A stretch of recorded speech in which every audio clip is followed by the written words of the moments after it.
el cuentacuentos.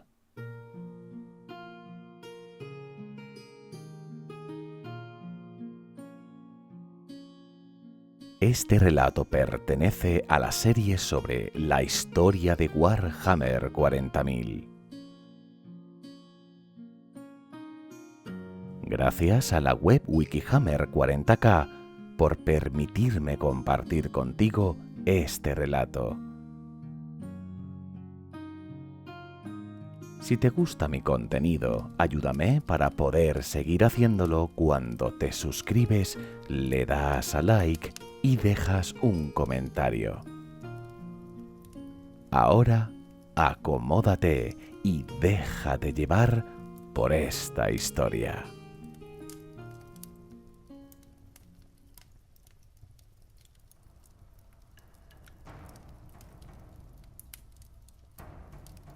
El origen de la 13ª Legión se encuentra, al igual que el de sus compañeros, en Terra y en los últimos años de las Guerras de Unificación. Los registros existentes de esta época muestran la natural estabilidad de la semilla genética puesta a prueba en miles de sujetos, antes siquiera de su implantación en los reclutas que engrosarían la naciente legión.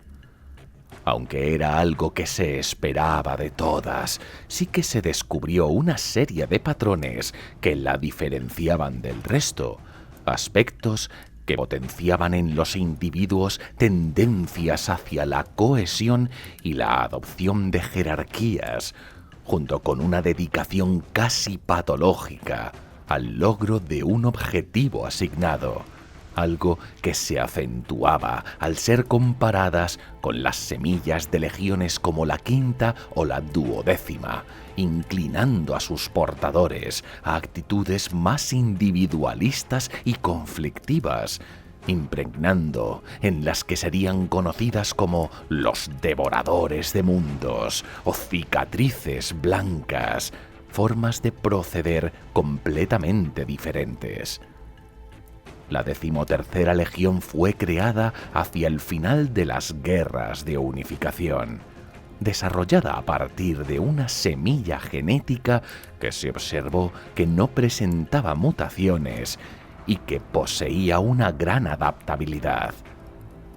Los reclutas originales procedían de los clanes Maglev subecuatoriales de Pampocro, las familias guerreras del enclave de Saragón, la oligárquica colmena de Midafrik y las tribus antropófagas de los yermos del Cáucaso.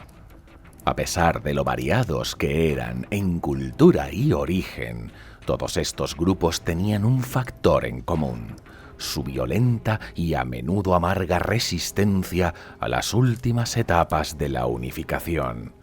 Una resistencia que finalmente se rompió en cada caso, no mediante una rendición negociada, sino mediante una aniquilación casi total, con pocos supervivientes en algunas situaciones, salvo refugiados internados y poblaciones huérfanas dejadas por los salvajes conflictos que habían sometido a estos pueblos.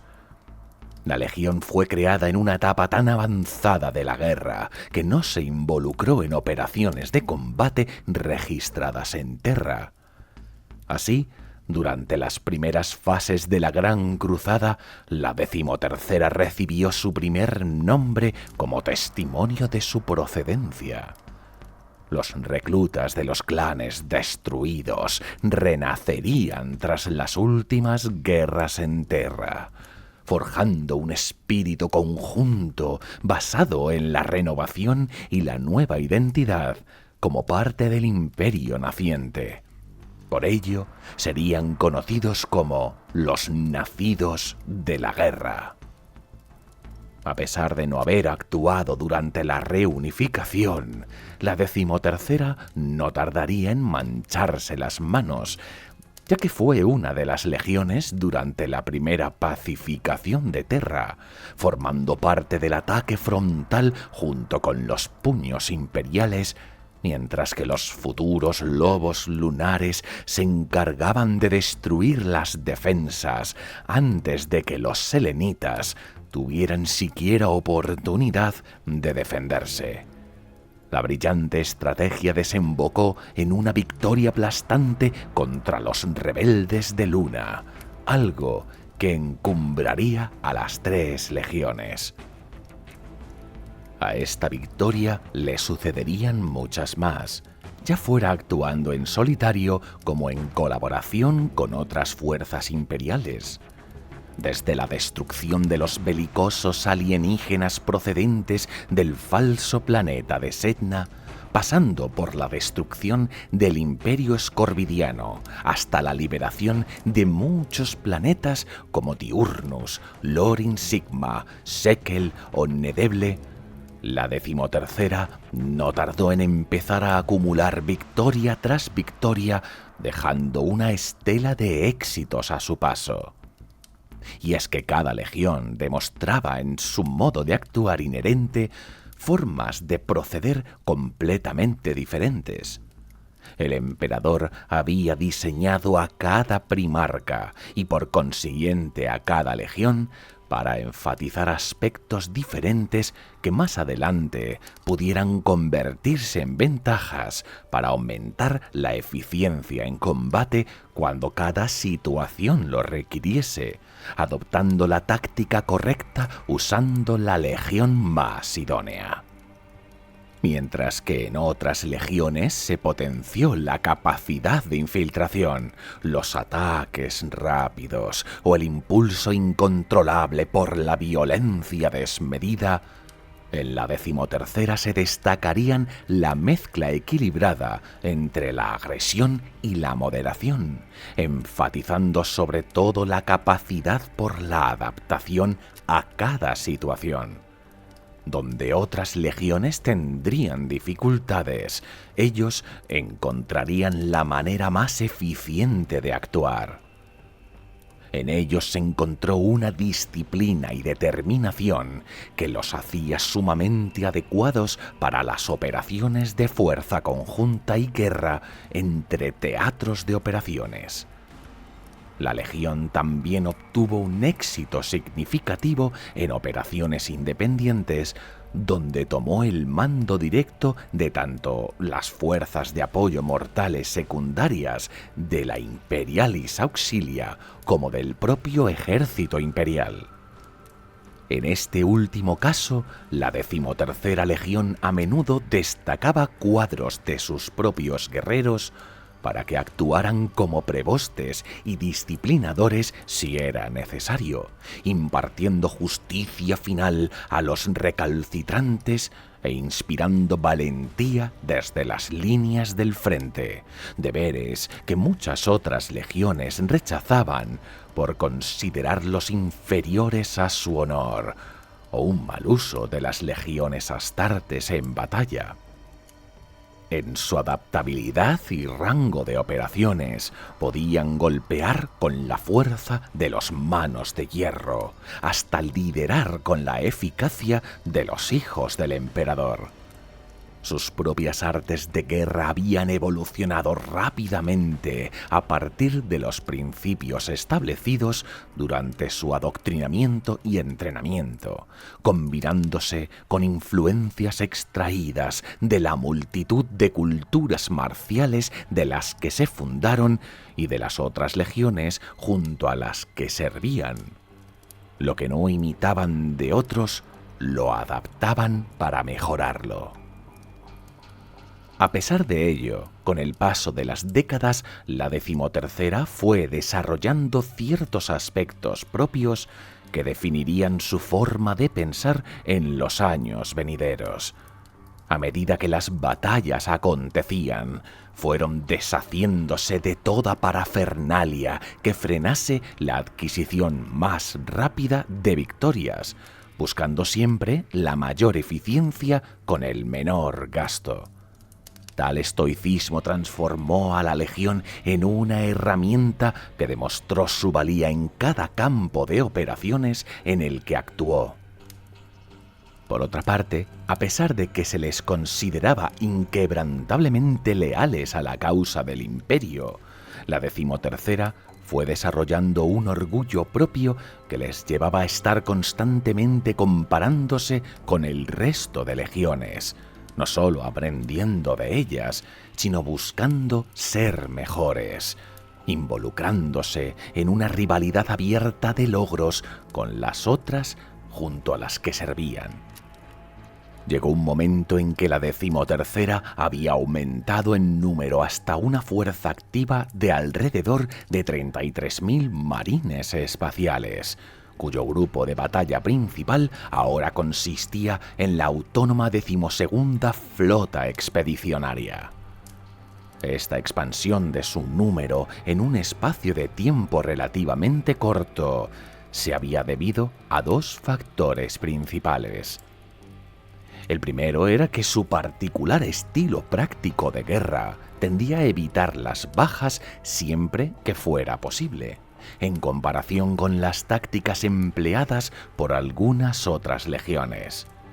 La decimotercera legión evitaba las batallas de desgaste y se enorgullecía de alcanzar objetivos estratégicos con el mínimo gasto de vidas.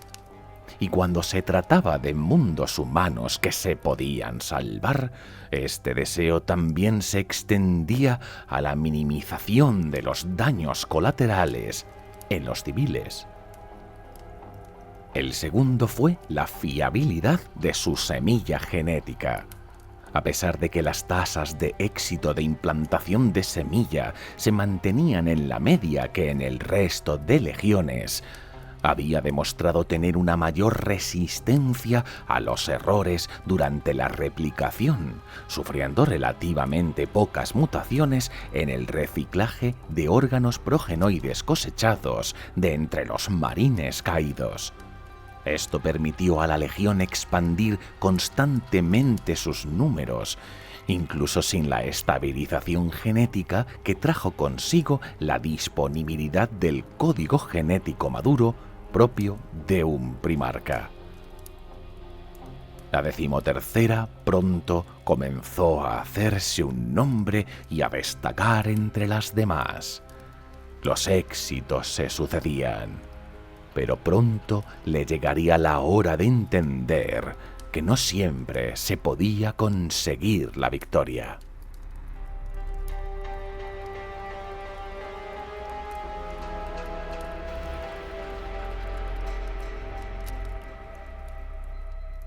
El cúmulo de Osiris, una agrupación de 11 sistemas estelares que conforman la parte interior del segundo cuadrante del segmentum solar, había declarado de repente y sin previo aviso su secesión del imperio. Los buques mercantes cartistas habían sido capturados. Los escuadrones de patrulla naval de la Armada Imperial habían sido atacados y expulsados por naves de defensa del sistema, y los agentes de la autoridad imperial habían sido silenciados y dados por muertos. Y es que los habitantes del cúmulo de Osiris, muchos de ellos tecnológicamente avanzados en el momento del contacto, habían entrado en conformidad durante el 8º año estándar de la Gran Cruzada en un orden relativamente incruento. Se había considerado una campaña muy exitosa en la que la propia decimotercera había participado. Por ello, cuando inesperadamente esta crisis estalló, la decimotercera era la que más cerca se encontraba y no tardaría en responder. El hecho de que el cúmulo de Osiris hubiera caído en una rebelión abierta fue considerado una afrenta al honor por su lord comandante Grembo Sozo, el cual juró resolver el asunto lo más rápido y enfáticamente posible. Siguiendo los informes de inteligencia iniciales, ordenó a las naves de guerra de la flota expedicionaria que se dirigieran directamente al mundo halo de Septus XII, dejando atrás los elementos de apoyo de la flota, los pesados transportes de tropas y las naves forja protegidas por sus naves de combate más lentas. El objetivo de esta rápida fuerza de ataque debía ser la ciudad atmosféricamente aislada de Khavaset, ubicada en el lado nocturno de Septus XII y la capital económica y política del cúmulo de Osiris. Un ataque allí antes de que los rebeldes tuvieran tiempo de consolidar sus fuerzas, razonó Bosozo, podría acabar con la rebelión de un solo golpe sangriento. Al irrumpir en el espacio real en el sistema exterior, el poder de las veintenas de naves de guerra capitales de la flota expedicionaria hizo a un lado fácilmente los monitores de defensa del sistema. Inmediatamente después del breve tiroteo sin pérdidas, se enfrascaron en un breve e igualmente exitoso bombardeo de precisión de largo alcance para debilitar las defensas orbitales del planeta antes de pasar a atacar al propio mundo. El plan en sí se basaba en un conocimiento previo detallado como territorio imperial y en una evaluación militar de las posibles cantidades y capacidades de las fuerzas de milicia rebeldes con las que se esperaba que se enfrentara la Legión. Desafortunadamente, todas las suposiciones que Bosozo y su personal de mando habían hecho sobre lo que le esperaba a la Legión eran erróneas. El ataque comenzó bastante bien, abriendo grandes grietas en la capa exterior protectora de la colmena Khavaset, hacia donde Bosozo dirigió personalmente a su legión al ataque. La resistencia fue inmediatamente mucho más fuerte de lo esperado, ya que la fuerza de desembarco se vio rápidamente atrapada en oleadas humanas compuestas al principio por cientos y pronto por miles de civiles de ojos muertos cosidos toscamente en trajes presurizados y armados con armas improvisadas de todo tipo, entre ellas cargas mineras explosivas convertidas en dispositivos suicidas. La 13ª modificó rápidamente sus tácticas para infligir el máximo desgaste, pero la marea de cuerpos siguió avanzando en un frío silencio, y pronto se hizo evidente que no se trataba de una simple rebelión ni de un enemigo común. No dispuesto a permitir que su ataque se detuviera y su fuerza de invasión fuera rodeada, Bosozo pidió refuerzos y ordenó a sus escuadrones atacantes que siguieran adelante, confiando en la velocidad, la coordinación y, en general, la superioridad de sus marines espaciales en el combate cuerpo a cuerpo para llevar la batalla. Lentamente y con pérdidas cada vez mayores, las legiones astartes se abrieron paso hacia el interior de la ciudad colmena, y una a una comenzaron a reclamar sus objetivos tácticos, aplastando una oposición mejor armada pero igualmente vacía de espíritu, formada por lo que una vez habían sido claramente los cuadros de guardaespaldas de la nobleza de la ciudad colmena. Pero una vez que la 13ª Legión estuvo fuertemente comprometida en la misión y a kilómetros de distancia de profundidad en la colmena, la trampa se activó. Una flota alienígena de tipo y origen desconocidos, compuesta por 5 enormes naves con forma de reloj de arena, cuyas estructuras giraban y rotaban sin cesar como mecanismos de relojería, apareció a gran velocidad desde el interior de la ardiente corona de la estrella gigante de Septus. Al darse cuenta del desastre que estaba a punto de desencadenarse, Bosozo ordenó una retirada general de la superficie. Pero mientras sus fuerzas luchaban por regresar a sus cañoneras y transportes, el contraataque a los marines espaciales se intensificó una vez que se cambió el objetivo de la misión. Mientras las naves de desembarco que esperaban sufrían un ataque coordinado en un intento de paralizarlas o destruirlas, nuevas turbas de civiles desalmados surgieron de los cruces laterales y los corredores, con la intención de no matar, sino de abrumar y sujetar a las legiones astartes individuales, ahogándolas en su masa de cuerpos.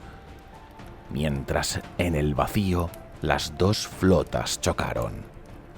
Las gigantescas naves con forma de reloj de arena arremetieron con látigos llameantes de partículas elementales, abrasando y quemando las naves de guerra imperiales y envolviendo cualquier escuadrón de cazas o salvas de torpedos que se acercaran, colapsando las singularidades gravitacionales, aniquilándolos por completo. La flota expedicionaria se vio superada, pero siguió luchando con valentía, lo que provocó que una de las titánicas naves alienígenas retrocediera mientras exudaba vapores de colores extraños por diversas grietas que decoraban su casco desgarrado. Mientras, la nave capital Trueno de Sethal naufragó en llamas descontroladas a través de la línea de batalla. De repente, figuras temibles, brillando con una enfermiza luz propia, comenzaron a materializarse entre las fuerzas imperiales, tanto en la superficie como directamente dentro de las naves imperiales en guerra. Estas criaturas protegidas por una especie de barrocos trajes de contención biomecánicos apenas eran corpóreas. Formas macabras de nieblas brillantes que escupían fuego etéreo y cuyas voluntades alienígenas se extendían para aplastar las mentes de quienes se resistían a ellas. La orden final de Bosozo era que la flota se retirara con tantos miembros de la Legión como pudieran recuperar. Se había encontrado con un nuevo enemigo del Imperio, y la noticia debía llegar a Terra a cualquier precio. Bosozo entregó su vida al mando de la retaguardia en la superficie como penitencia por su error, y su último acto fue transferir el mando de la Legión al comandante superviviente de mayor rango presente en órbita, el primer maestro Marius Gage. Fue un testimonio de la rapidez de pensamiento y la perspicacia táctica de Gage el que fuera capaz de contener a las naves enemigas hasta que todas las naves de desembarco supervivientes del asalto hubieran abandonado el planeta, librando una batalla tridimensional en espiral de empuje contra empuje y retirada que mantuvo a raya las naves titánicas enemigas hasta que la 12ª flota expedicionaria se abrió paso luchando.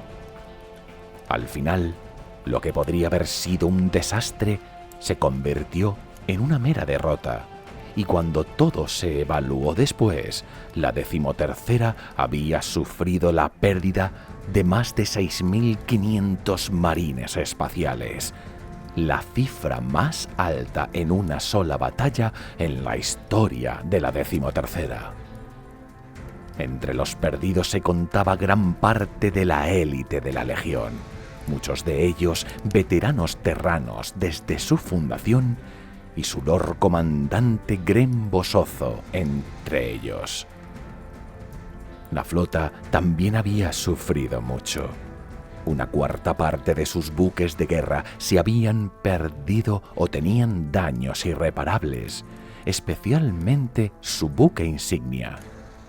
La derrota a la que los había llevado su exceso de confianza fue un golpe igualmente duro para el orgullo y el honor de la Legión. Ansiaban venganza, pero ni siquiera eso les fue posible. Cuando la 13ª regresó al ahora bloqueado y en cuarentena cúmulo de Osiris, poco menos de un año estándar después, lo hizo mucho más preparada, reforzada por la Armada Solar, elementos de la 18ª Legión y cuadros antipsíquicos especializados de Terra. De los alienígenas ahora denominados híbridos de Osiris, no había rastro. En cambio, solo encontraron mundos abandonados a la molicie y a la anarquía, desde páramos de muertos insepultos a campos de batalla constantes atrapados en el caos y la guerra civil. Juntando registros fragmentarios de esferas de datos planetarias y de mentes humanas casi purgadas, era imposible saber de dónde habían venido los Xenos o a dónde habían ido.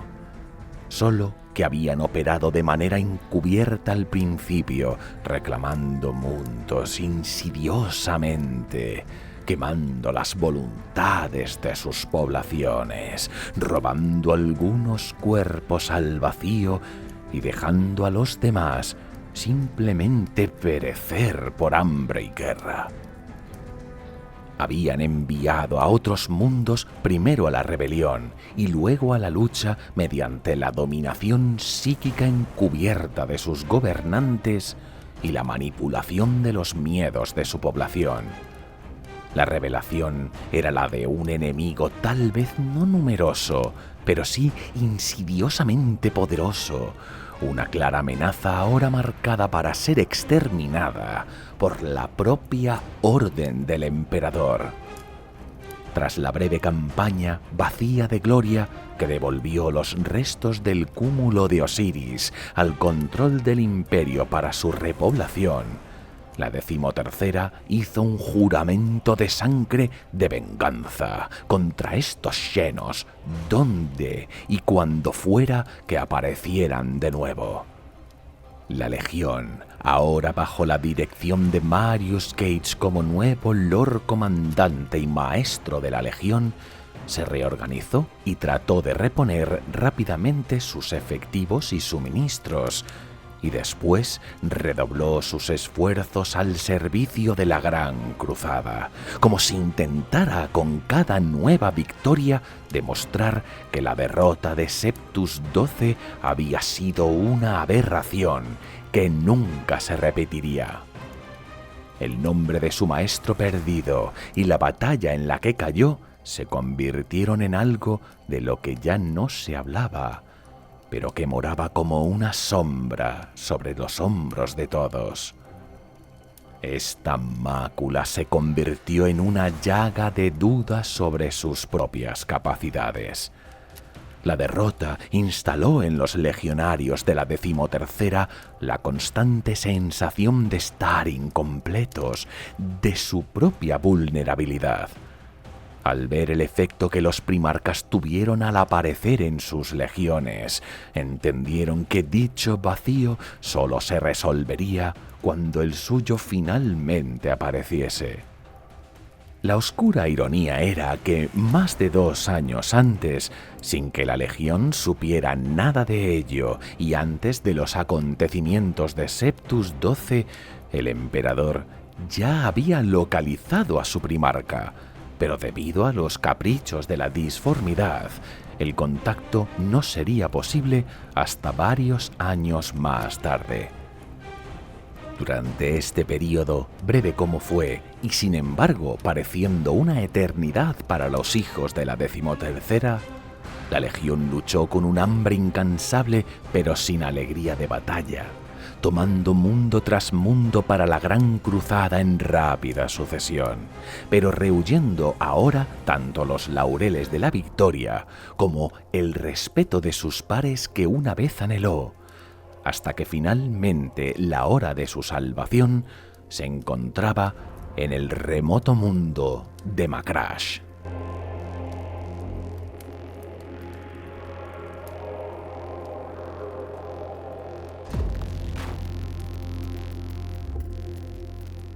Macrash es un mundo situado en la franja este de la galaxia.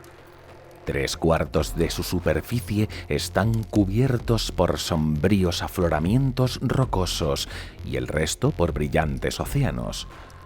Sus industrias habían sobrevivido a la era de los conflictos relativamente intactas y su gente había conservado una sociedad autoritaria pero cohesionada. Esta había seguido construyendo naves espaciales sublumínicas e incluso conservaba una serie de naves anticuadas de corto alcance con capacidad de viaje disforme que podían llegar a utilizarse para el tránsito casi estelar, siempre que las condiciones lo permitieran. Esto había permitido a la gente de Macrash mantener contacto con varios sistemas estelares vecinos asentados por humanos, y así conservar un vínculo tenue con el resto del espacio humano, sabiendo por tanto que no estaban solos en la oscuridad. Las gentes de Macrash estaban gobernadas por 2 reyes o cónsules y su palabra era la ley. Violar sus leyes era una invitación a sufrir el más terrible castigo.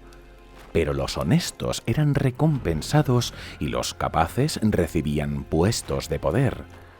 La vida en Macrash era dura y solo los más fuertes sobrevivían hasta la edad adulta.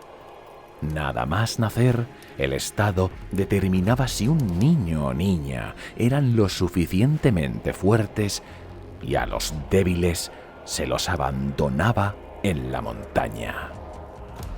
Ser un ciudadano de Macrash implicaba llevar una vida disciplinada de abnegación y simplicidad. Los habitantes de este planeta se veían como los verdaderos herederos de las mejores tradiciones de la humanidad, por lo que rechazaban los lujos y la holgazanería. Se creía que confiar en los avances tecnológicos conllevaba el desacuerdo, la debilidad y la pérdida de los valores morales. Esta actitud era un ejemplo para los sistemas vecinos que admiraban el orden y la disciplina de Macrash. Para mantener este sistema de vida, los niños de ambos sexos eran enviados a academias militares y deportivas cuando contaban con solo 6 años. Allí les enseñaban a combatir, se incrementaba su resistencia, fomentaban su disciplina, se les obligaba a resistir grandes dolores y a sobrevivir en la jungla. La vida de los estudiantes era un infierno, y solo los mejores sobrevivían. Con 14 años, tras 8 del más duro de los entrenamientos imaginables, los estudiantes se convertían en soldados. Este régimen castigador aseguraba que el poder militar de Macrash no estuviera por debajo de ningún otro y que los sistemas vecinos adoptasen el mismo método de entrenamiento. Mientras el resto de la galaxia amenazaba con sumergirse en la era de los conflictos, Macrash y sus vecinos prosperaban, y sus disciplinados ejércitos compuestos por guerreros duramente entrenados acababan una y otra vez con las invasiones alienígenas, los piratas y los humanos renegados. Los soldados servían hasta que llegaban a los 30 años, momento en que se les permitía abandonar el servicio y formar una familia.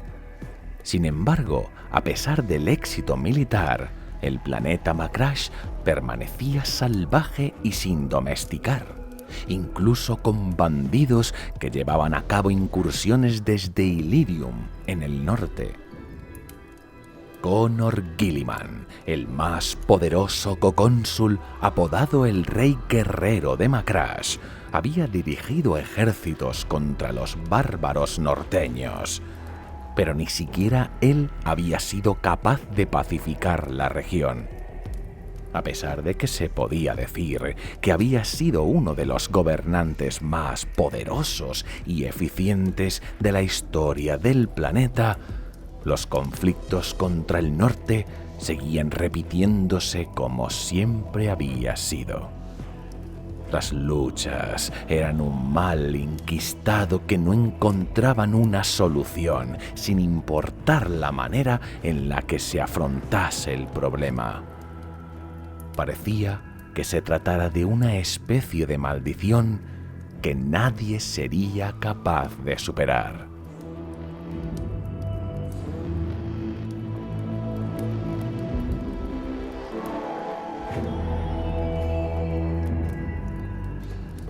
A pesar de su separación con el resto de la humanidad, en la sociedad de Macrash se mantenían costumbres que habían pertenecido a la historia de la humanidad desde casi sus inicios. La estratificación de la sociedad por castas fue un mal necesario para mantener la estabilidad. Así, el grupo de terratenientes y líderes militares más prominentes, junto con sus familias, adoptarían el rol de la nobleza, algo que se mantendría con el paso de los siglos. Las labores de construcción y producción se relegaban a aquellos a los que gobernaban, mientras que el control de sus territorios recaería directamente sobre los patriarcas de las familias. La diplomacia necesaria entre gobernantes para el buen funcionamiento del conjunto de la sociedad se hacía mediante eventos en los que dos o más familias se juntaban para realizar alguna actividad conjunta, permitiendo que sus integrantes se conocieran para futuros emparejamientos. Pero al contrario que en otros mundos, en donde grupos similares de aristócratas interactuaban en torneos, grandes bailes o comilonas, los nobles de Macrash solían centrar sus reuniones en la caza. De esta manera se mantenía el espíritu militar y bélico, demostrando las habilidades marciales contra presas de todo tipo. Los eventos de caza más relevantes eran aquellos en los que participaba uno o ambos cocónsules. Connor, de hecho, era un gran aficionado a la persecución de las mayores presas. Los salones de la fortaleza estaban decorados con cabezas tanto de los grandes depredadores como de monstruos de leyenda, lo que le granjeaban gran fama entre los suyos. Pero una noche, antes de una gran cacería, tuvo un extraño y profundo sueño. En él, la enorme figura de un hombre vestido con una gran armadura dorada le indicó la existencia de una presa que le cambiaría la vida. Este individuo le mostró la existencia de una arboleda sobre las cataratas de Gera en el valle de Laponis. Al despertar, se colocó su armadura y dirigió la partida de caza a donde el sueño le había indicado. Esta, liderada por el rey, no tardó en detectar extrañas señales que creaban el patrón del rastro de una especie de gran bestia. Este les llevó a una zona que parecía haber sido devastada por un evento desconocido, donde docenas de árboles habían sido arrancados con violencia, pero todos de alguna manera inclinados en la misma dirección. Siguiendo la estela de destrucción, finalmente encontraron un cráter en cuyo centro se encontraba una extraña cápsula dorada humeante, hecha de una tecnología mucho más compleja de la que habían siquiera oído jamás. Cuando fueron a acercarse más para examinarla, repentinamente ésta expulsó una ráfaga de vapor, a la vez que la portezuela superior se abrió lentamente, descubriendo en su interior a un pequeño infante de corta edad. Al coger al bebé en sus manos, éste le devolvió la mirada con serenidad, como si de alguna manera tuviera en su interior una sabiduría inherente imposible para alguien de su edad. Nadie supo qué decir, pero Connor entendió que de alguna manera su destino estaba ligado al de aquel infante. Había estado intentando tener descendencia, pero la promidencia había ignorado sus ruegos hasta este momento. No sería de su sangre, pero sabía que era parte de su destino. Lo adoptó y lo declaró ahí mismo como su hijo legítimo, y sabiendo dentro de él que aquel bebé estaba destinado a la grandeza, le llamó Robut, que significaba el grande. El tiempo le terminaría dando la razón al cocónsul. Robut era un prodigio, creciendo rápido tanto física como intelectualmente. A los 10 años ya dominaba todos los temas que los mayores eruditos de Macrash podían enseñarle, y sus ideas sobre historia, filosofía y ciencia a menudo sorprendían a sus tutores. Sin embargo, su mayor talento era como líder militar. Tal era su habilidad que en un momento dado su padre le dio el mando de una fuerza expedicionaria a Illyrium, al norte, a los bárbaros. Se trataba de una región montañosa cuyos salvajes habitantes habían aterrorizado a regiones civilizadas durante años, además de resistir con éxito todas las campañas militares llevadas a cabo contra ellos. Robut no solo fue capaz de librar una campaña brillante, sino que también se ganó el respeto de los hombres salvajes, haciendo que nunca volvieran a amenazar los territorios más civilizados del planeta. Sin embargo, al regresar a la capital de Macrash, Civitas, se encontró la ciudad sumida en el caos.